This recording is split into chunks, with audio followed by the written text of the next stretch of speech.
Church girl by day, slay queen by night. What she does at night will shock you. Written by Max. Kisumu shimmered beneath the golden sun, its streets alive with the rhythm of boda bodas and the smell of fried mandazis curling through open windows. Amid the daily chaos, one girl moved like calm in a storm. Her name was Celine Otieno. Everyone in the neighborhood knew Celine as the pastor's niece. She wore ankle-length skirts, her head often covered with a silk scarf, and she never missed a single church service at Harvest of Grace Ministries.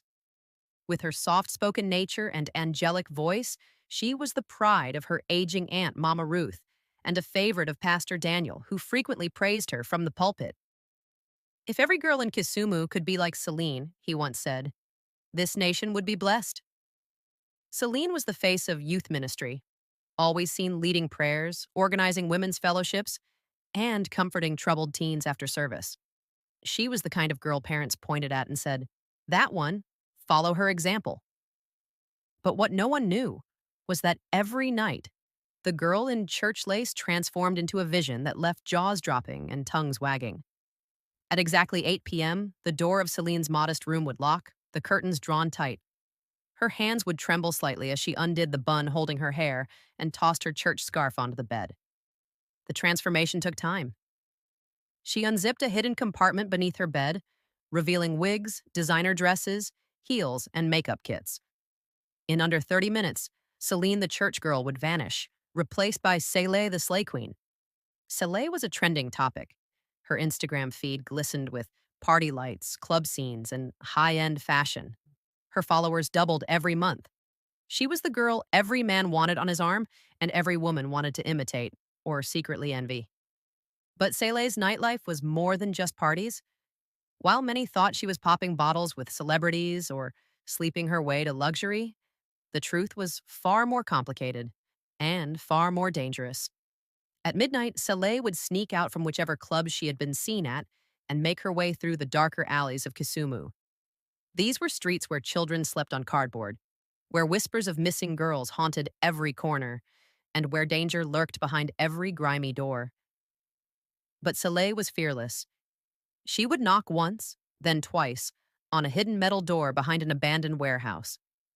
Inside, candles flickered over faces of young girls, some barely 13, rescued from brothels and human traffickers.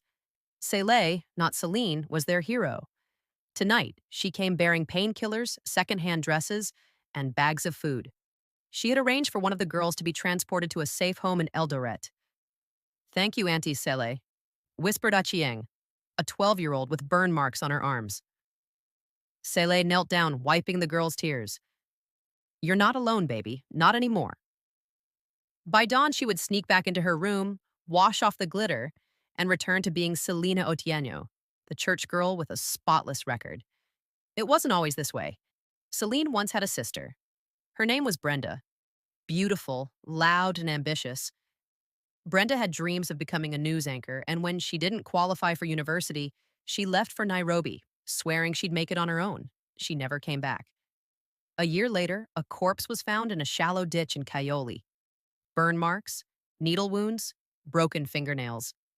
The report said, unidentified woman in her early 20s, but Celine knew she identified the body alone.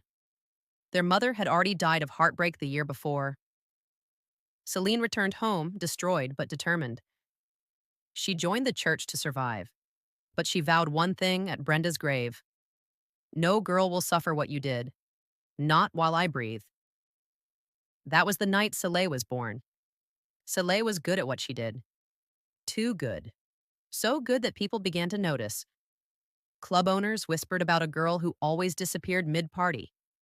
Pimps grumbled about girls who vanished after Sele showed up. One night, a corrupt bouncer followed her and found her safe house. 2 days later, it was raided.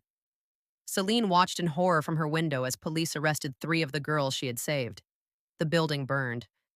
Her name, Sele, was graffitied in red outside the ruins. The worst part? Someone from the church had tipped them off. Her double life was at risk of exposure. She didn't know whom to trust. Even Pastor Daniel began to eye her differently. Celine, he said during a meeting, We have received rumors that you are seen in ungodly places at night. I want you to be honest with me." Celine just bowed her head. "I only go where God sends me." The gossip exploded. Screenshots of Cele's Instagram reached the church committee. A scandal brews. Celine was suspended from youth leadership. Mama Ruth refused to speak to her for days. But then a miracle happened. A girl named Zawadi, who had been missing for nearly 3 years, turned up at a press conference. She named the man who trafficked her, a prominent Kisumu businessman, and said, "I was saved by a woman named Sele." A journalist connected the dots. Soon, the story went viral.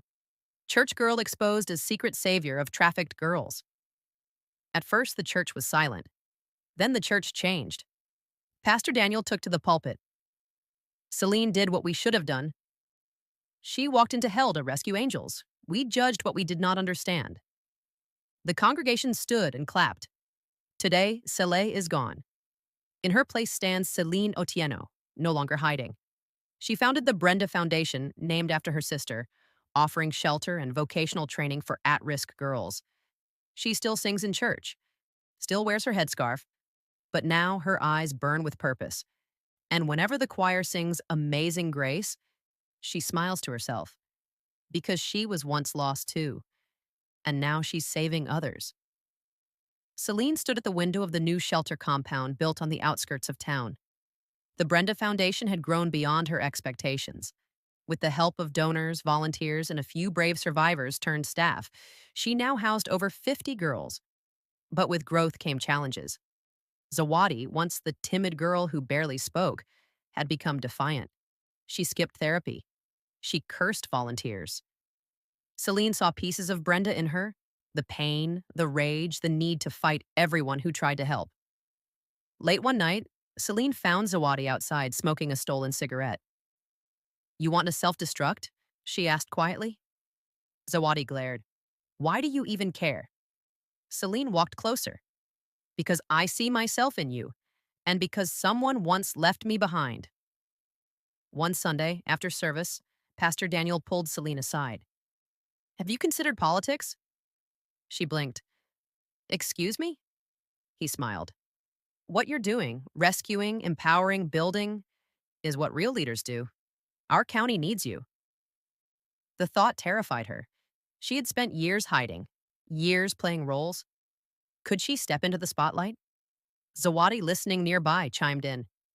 "You already lead us. Might as well lead them too." 6 months later, Celine stood before a crowd as the youngest woman to ever win a county assembly seat in Kisumu. She wore a white dress, her hair in a bun, her voice steady. "My name is Celine Otieno. Some know me as a saint. Some know me as a slay queen. But today, know me as a servant." Tears streamed down Mama Ruth's face. And far in the back, a street girl whispered, "She saved me once. Now she'll save more." Celine smiled. For the first time, her two worlds had become one. Moral of the story: don't be too quick to judge. Sometimes the people who look the most scandalous at night are fighting battles you cannot even imagine. Some angels wear heels, and some saints carry secrets.